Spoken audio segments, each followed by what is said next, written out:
अखिलेश यादव कहते हैं ठोको नीति, उसकी वजह से आपकी स्थिति खराब तो नहीं हो गई उत्तर प्रदेश में? भाई ठोको नीति तो एक प्रकार से ठीक है, लेकिन अखिलेश यादव जी के समय में तो लूटो नीति थी। जहां जाए दिन में कोई लूट लो, जहां जाए गोली मार दो, जहां कोई महिला जा रही है पकड़ के जाके रेप कर दो, चैन स्कैनिंग कर लो, बलात्कार कर दो। कोई मतलब ही नहीं था। शासन प्रशासन कानून पुलिस क्या होती है कोई मतलब नहीं। थाने में गुंडई, चौकी पर गुंडई, तहसील में गुंडई, मुख्यालय पर गुंडई। समाजवादी पार्टी के सरकार में सैकड़ों ऐसे उदाहरण आप यूट्यूब पर डालिए, टेलीविजन पे देखिए, नेट पर खोलिए, गूगल सर्च करिए, आपको सैकड़ों उदाहरण ऐसे मिल जाएंगे। सफर के दौरान ओवैसी बोलते हैं जय फिलिस्तीन, उनके ऊपर कोई कार्रवाई क्यों नहीं होती?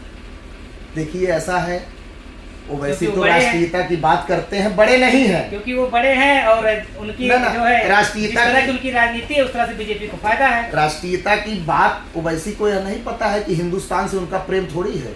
हिंदुस्तान में केवल मुसलमान भाइयों के बीच में टहल कर वोट मांगते हैं। एक विधायक हैं रागिनी सोनकर, आपके जौनपुर के मछली शहर की आती हैं, वो कह रही थी पुलिस को पता है किसको कहाँ गोली मारनी है। पुलिस के अचूक निशाने को लेकर आप क्या कहेंगे? पुलिस अगर निशाने पर गोली मारती है तो घुटने के नीचे लगती है, गोली मिस होती है सीधा खोपड़ी या सीने में लगती है। हमको लगता है रागिनी सोनकर जी इसकी बहुत ज्यादा एक्सपर्ट होंगी कि गोली कहाँ लगना चाहिए। तो विधायक है, उनको त्याग पत्र दे के उनको बीएसएफ में भर्ती होने जाना चाहिए महिला आरक्षण के तहत। कम से कम वो सेना में चली जाएं, थोड़ा निशानाबाजी भी सीख जाएंगी। इस समय माननीय विधायक हैं, विधानसभा की सदस्य हैं, कम से कम उनको तो यह ज्ञान हो जाएगा कि गोली कैसे लगता है। अभी तो केवल कह रही हैं, उनको तो इस्तीफा देकर सीधे सेना में चले जाना चाहिए। हमारी बहनें हैं बीएसएफ में, आरपीएफ में है, सीआरपीएफ में है, तो देश की सेना देश की बॉर्डर पर चली जाए विधायक जी, और वह जान जाए कि गोली कहाँ कैसे लगती है, तब कहे तब अच्छा लगता है। तो देखिए ये पवन पाल जी हैं जो कि अपने सवालों का बड़े बेबाकी से जवाब दे रहे हैं। लेकिन पवन जी, एक सवाल तो उठता है, आप जीरो टॉलरेंस की नीति की बात करते हैं कि जीरो टॉलरेंस की नीति है, तो जीरो टॉलरेंस की नीति में एक बड़ा इतिहास कहीं ना कहीं आपकी सरकार में बना है। एसटीएफ के लोग चप्पल पहन करके गोली मारते हैं, जबकि आसपास ऐसे मुस्कुरा के फोटो खिंचाते हैं जैसे किसी शादी में गए हों, जबकि पहले ऐसा कभी नहीं देखा गया। देखिए सुशील जी, ऐसा है, चप्पल भी पहनने की चीज है। ऐसा नहीं है कि चप्पल का भी स्थान पैर में ही है। हो सकता है चप्पल जो है भूल से पहन के चले गए हों, भूल भी तो होती है। हम भी कभी घर अपने मोबाइल छोड़ देते हैं। जानते हैं आप क्या कहते हैं एसटीएफ वाले? उनको विशेष सूत्रों से मिली जानकारी के अनुसार वो छापा मारने गए थे। जब उनको पहले से सूचना मिल गई थी कि एक बड़ा अपराधी जा रहा है, उसके पास हथियार है, उसके बाद अपने जो है प्रेस नोट में डाली करते हैं बुलेट प्रूफ जैकेट में गोली लगी थी, लेकिन कहीं तो फोटो में दिखा नहीं। सवाल तो खड़ा होगा ना। हमको तो लगता है एसटीएफ वालों का जितना सुरक्षा का पूरा खाका है वह आपके पास पहले से मौजूद है। भाई उनका एक अलग विशेष अपना एक व्यवस्था है, उस पर आपको अलग से कुछ जानकारी है तो मैं उस पर नहीं कहना चाहता हूँ। हो सकता है मुझे उस जानकारी का अभाव हो, को उनका प्रोटोकॉल क्या है, उनकी व्यवस्था क्या है, उनकी वेशभूषा क्या है, उनका पहनावा क्या है, उनके गिरफ्तारी की समय मुलजिम को रात में पकड़ने की है, दिन में है कि काउंटर करने की कब है, वह उनकी व्यक्तिगत है।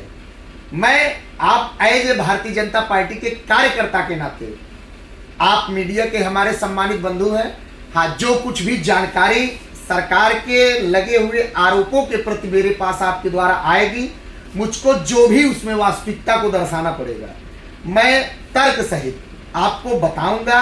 बाकी चीजें जो है सबका अपना व्यक्तिगत जीवन शैली है, व्यक्तिगत वेशभूषा पहनावा है, वो क्या करता है, कैसे करता है, उसकी क्षमता क्या है, उसके ऊपर आश्रित करती है। 2024 के लोकसभा चुनाव में कहीं ये जो आपकी ठोको नीति है, जैसा कि अखिलेश यादव कहते हैं ठोको नीति, उसकी वजह से आपकी स्थिति खराब तो नहीं हो गई उत्तर प्रदेश में? भाई ठोको नीति तो एक प्रकार से ठीक है, लेकिन अखिलेश यादव जी के समय में तो लूटो नीति थी। जहां जाए दिन में कोई लूट लो, जहां जाए गोली मार दो, जहां कोई महिला जा रही है पकड़ के जाके रेप कर दो, चैन स्कैनिंग कर लो, बलात्कार कर दो। कोई मतलब ही नहीं था। शासन प्रशासन कानून पुलिस क्या होती है कोई मतलब नहीं। थाने में गुंडई, चौकी पर गुंडई, तहसील में गुंडई, मुख्यालय पर गुंडई। आज बता दीजिए, भारतीय जनता पार्टी का कोई सिंगल कार्यकर्ता कहीं किसी के साथ अमर्यादित बात करता हो? समाजवादी पार्टी के सरकार में सैकड़ों ऐसे उदाहरण, आप यूट्यूब पर डालिए, टेलीविजन पे देखिए, नेट पर खोलिए, गूगल सर्च करिए, आपको सैकड़ों उदाहरण ऐसे मिल जाएंगे।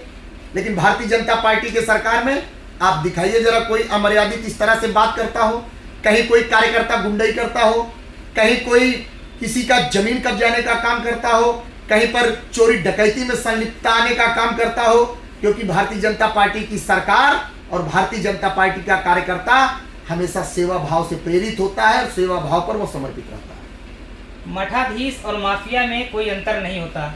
2027 के चुनाव में जनता इनको सबक सिखाएगी, अखिलेश यादव जी ने कहा था। अब आप जानिए कि अखिलेश यादव जी के कितने योग्य विचार हैं।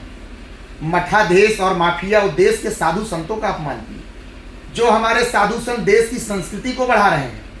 जिस भारतीय संस्कृति के नाते भारत आज विश्व गुरु के खड़े होने के पायदान पर चल रहा है, उस मठाधीश बनाम माफिया का बयान अखिलेश यादव जी दे रहे हैं। उनको यह नहीं पता है कि आज भारत भारतीय संस्कृति, भारतीय वेशभूषा से पूरे हिंदुस्तान नहीं पूरी विश्व में आज जाना जाता है। हिंदुस्तान के अंदर ही नहीं पूरी दुनिया में आज भारत जाना जाता है। और आपको पता होगा कि भारत का जो शिखर बढ़ा है, कितने लोग भारत का तिरंगा लेके चले आए।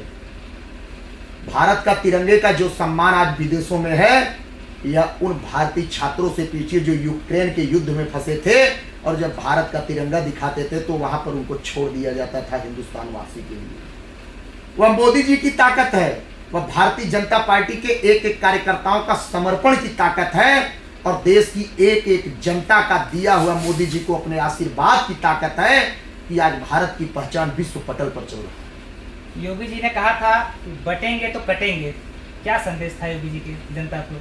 बटेंगे कटेंगे का आशय योगी जी ने दिया था, यह सत्य है। संदेश का मतलब यह था कि हिंदू जनमानस हमारा, हिंदू समाज और विशेष करके भारत की संस्कृति को मानने वाले लोग, भारत माँ को भारत मानने वाले लोग, देश को अपना देश मानने वाले लोग इसमें नहीं बटने चाहिए। एक भारत के अंदर अगर पाकिस्तान का नारा लग रहा है, योगी जी का बटेंगे कटेंगे का यही मतलब था। वहां लोगों ने उसको हिंदू मुस्लिम से ले लिया। फिलिस्तीन अभी मछली शहर में नारे लगे, यही था बटेंगे कटेंगे।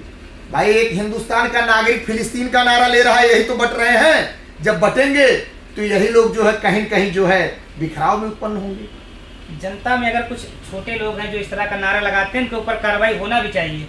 जब ये मुकदमा दर्ज होना चाहिए, हुआ जेल भी गए ये लोग, लेकिन जब वही संसद में शपथ के दौरान ओवैसी बोलते हैं जय फिलिस्तीन, उनके ऊपर कोई कार्रवाई क्यों नहीं होती? देखिए ऐसा है, ओवैसी तो राष्ट्रीयता की बात करते हैं, बड़े नहीं हैं, क्योंकि वो बड़े हैं और उनकी जो है राष्ट्रीयता की उनकी राजनीति है, उस तरह से बीजेपी को फायदा है। राष्ट्रीयता की बात ओवैसी को यह नहीं पता है कि हिंदुस्तान से उनका प्रेम थोड़ी है। हिंदुस्तान में केवल मुसलमान भाइयों के बीच में टहल कर वोट मांगते हैं। आके कहें, हम कह रहे हैं कि अगर ओवैसी की इतनी हिम्मत है, हैसियत है, तो जहां सभा करते हैं, कौम की सभा जहां करते हैं, उस सभाओं में जो फिलिस्तीन का नारा लगाए, क्यों नहीं लगाते हैं? यहाँ पर तो हिंदुस्तान हिंदुस्तान हिंदुस्तान की बात करते हैं, क्यों नहीं करते हैं?